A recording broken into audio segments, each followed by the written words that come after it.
Parler juste pour communiquer juste, épisode numéro 11, les 10 règles d'or pour réussir une présentation orale. Bonjour et bienvenue. Parler juste pour communiquer juste, le podcast pour vous aider à devenir performant dans vos prises de parole. Je suis Sylvain Durand, speaker, animateur ou maître de cérémonie et surtout coach en prise de parole. Le bonheur de pouvoir vous transmettre ma passion.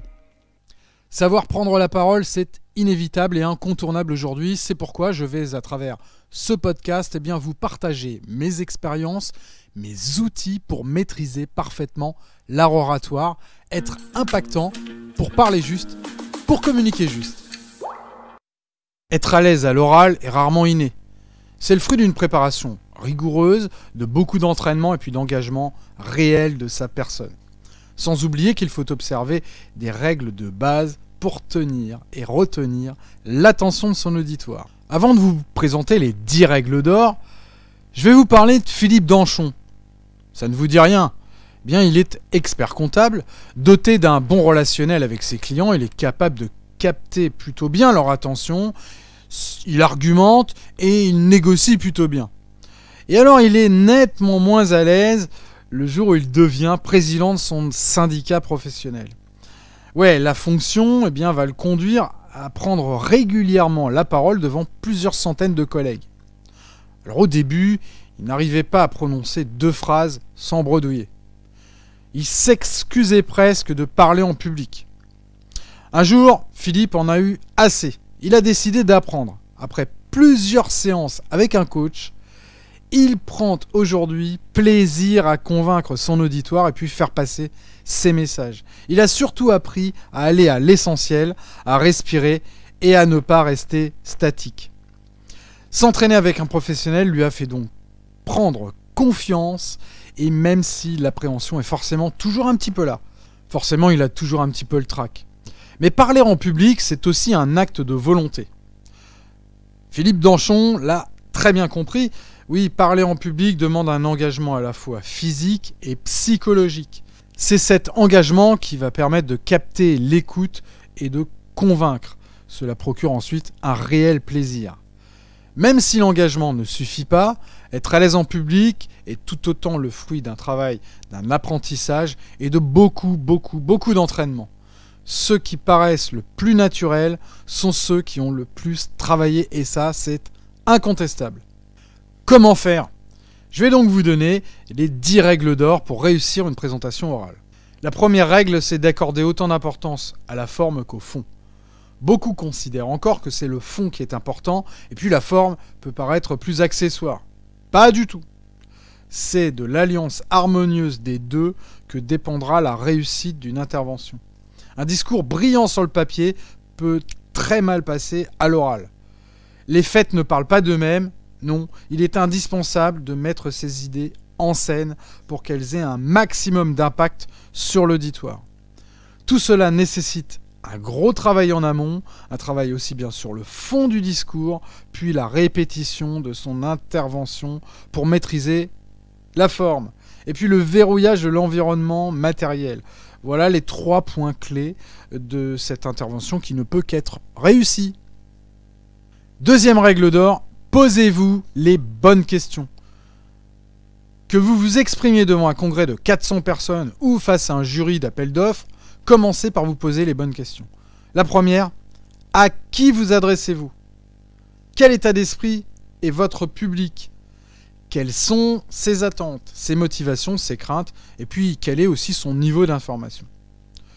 Deuxième question, quel est l'objectif de votre intervention ? Est-ce que c'est plutôt de motiver vos commerciaux ou de vendre votre projet à la direction générale ? C'est absolument important que ce soit clair pour vous. Troisième question essentielle, quelle est votre stratégie pour atteindre votre objectif ? Sur quel levier allez-vous agir ? Est-ce que c'est le goût du défi des commerciaux ? Est-ce que c'est plutôt le désir de croissance interne de la direction générale ? Il faut donc trouver les arguments qui vont percuter. Les réponses à ces questions vont vous permettre de construire votre discours, qui doit respecter 2 impératifs, la concision et la pédagogie. Ainsi, je vous présente le 3e point, la 3e règle, c'est soyez simple et concis. Pour parler 3/4 d'heure, il faut un talent absolument fou. Et oui, et puis un contenu plutôt passionnant. Un discours de 20 minutes percutant et structuré, c'est déjà beaucoup de travail. La simplicité et la concision, c'est l'assurance de ne pas ennuyer votre auditoire. Surtout que le public ne retient jamais plus de 2 ou 3 messages dans un exposé. Soyez donc bien clair sur vos idées et concentrez-vous là-dessus. Allez droit au but pour capter l'attention de votre auditoire. La concision vaut aussi pour vos supports. Eh oui, alors moi je vous le dis, divisez le nombre de vos slides par 5. Eh oui, on en fait beaucoup trop. La simplicité, il s'agit de se mettre à la portée de son public. Cela suppose d'abord d'illustrer ses idées. Pas d'idée sans exemple, pas d'exemple sans idée. Parce que c'est à partir de l'image que l'on accepte et que l'on accède au concept. Trop d'orateurs restent centrés sur eux-mêmes. Il faut donc au contraire se mettre à la portée du public avec un vocabulaire adapté. Pas de jargon s'il vous plaît. Surtout si le public ne connaît pas bien le sujet. Et puis des exemples qui parlent. Socrate disait « Quand je parle à un forgeron, je lui raconte des histoires de forgeron. » Simplifier pour amplifier. 4e règle, ne rédigez pas votre intervention. Oui, vous rédigez quelques mots. Mais on passe mal quand on lit un texte. Le visage plongé dans ses feuilles, sans regarder le public. Préférez plutôt une petite fiche sympathique avec quelques mots-clés, le fil conducteur de l'exposé qui vous servira de filet de sécurité en cas de trou. La 5e règle, c'est de regarder votre public. Vous maîtrisez le fond, il s'agit maintenant de le faire passer à votre public. Pour cela, gardez en tête qu'un auditoire est par nature passif. C'est à vous de créer la relation avec lui et de le faire passer en mode on. Cela dépend en grande partie de votre engagement physique pour impliquer votre public. Il faut faire naître chez lui le sentiment que vous vous adressez vraiment à lui. Le corps, c'est l'outil qui fait passer cette énergie. Position du corps, dans l'espace, expression du visage, absolument tous les détails comptent. S'investir dans son discours, c'est la condition sine qua non de réussir. Avec le regard, et puis la force de la voix aussi. Il s'agit d'être présent auprès du public si on veut être écouté. Le regard, c'est essentiel. On tient une salle avec les yeux. Pensez en permanence à porter un regard circulaire plutôt sur l'ensemble de l'assistance. Et puis, tiens, essayez de ne pas oublier de bien regarder aussi les personnes, vous savez, tout à gauche, parce que c'est une partie où le regard ne va pas naturellement. Le contact visuel avec la salle permet de rectifier le tir aussi, si nécessaire. Par exemple, moi, quand je sens que ça ne passe pas, je change ma façon de faire, et puis là, je mets des phrases beaucoup plus courtes, et puis j'utilise davantage le silence. J'hésite pas aussi à sortir de mon exposé pour interpeller les participants, et puis regagner directement leur attention. La 6e règle pour réussir une présentation orale, c'est de moduler votre voix. Et oui, capital pour gagner l'auditoire, la voix.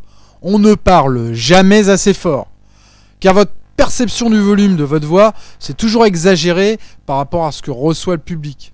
En clair, vous avez souvent l'impression d'hurler, alors qu'en fait, on vous entend juste bien, quoi. Parler plus fort oblige enfin à mettre plus d'expressivité. C'est vecteur de conviction dans votre voix. Parler plus fort, c'est aussi parler plus loin. N'oubliez pas de parler aux gens qui sont au fond de la salle. Il n'est pas du tout nécessaire de crier pour se faire entendre. Il suffit de bien se placer. Les épaules relâchées, le buste droit, la cage thoracique ouverte. Et puis bien sûr, on respire avec le ventre. La voix porte alors sans effort physique. On se sent beaucoup plus à l'aise et vous allez voir que vous allez capter beaucoup mieux l'attention de vos interlocuteurs. Le volume n'est pas tout dans la voix, il y a aussi bien sûr l'articulation à soigner, le débit, ça c'est sûr. On parle toujours trop vite, on veut aller trop vite. Alors prenez votre temps. Et puis la modulation, ça c'est plutôt les mots que vous allez mettre en valeur. Et puis comment aller aménager les silences. Tout cela contribue à retenir l'attention du public. La règle numéro 7, c'est d'oser les silences. Un silence attire l'attention du public. Il permet d'intégrer ce que l'on vient de dire et puis donne du relief aux mots qui vont suivre. S'imposer des silences, c'est une excellente façon de chasser les fameux tics verbaux, les E, les 1, les c'est-à-dire, et voilà, bref. Ces tics verbaux sont destinés justement à meubler les silences, synonyme d'échec. notamment dans notre passé à l'école. Tiens d'ailleurs, les silences, j'en parle dans un épisode précédent du podcast. 8e règle, c'est de cacher vos slides, c'est-à-dire rester devant, c'est vous qui primez, donc demeurez au centre de l'attention, n'oubliez pas de masquer les slides quand vous parlez, parce que ça va éviter justement aux gens de focaliser sur l'image, ils doivent focaliser sur vous.